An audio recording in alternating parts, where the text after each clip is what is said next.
So one of my most recent clients started working with me because she had been lifting weights, but she wasn't seeing results.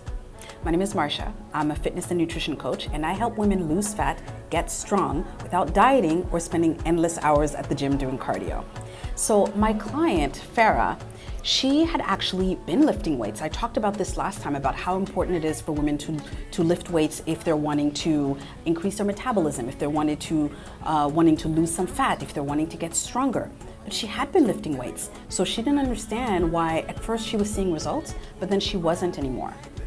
So when I looked at her programming and I spoke to her in detail, I realized that she had been making a classic mistake, and I see this all the time with my ladies.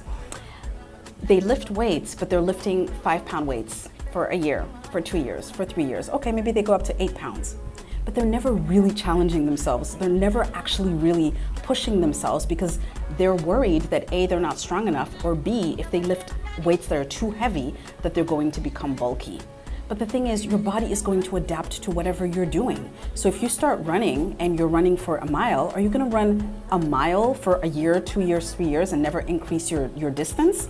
Of course not, because that would not make any sense. You have to keep challenging yourself, right? So it's the same thing with strength training. You have to increase your weights, and you have to make sure, of course, you're doing it safely. Your technique has to be good. You're not gonna be absurd about it and just pick up a heavy weight that you can't do. That's not what I'm talking about. I'm talking about challenging yourself. It's called progressive overload.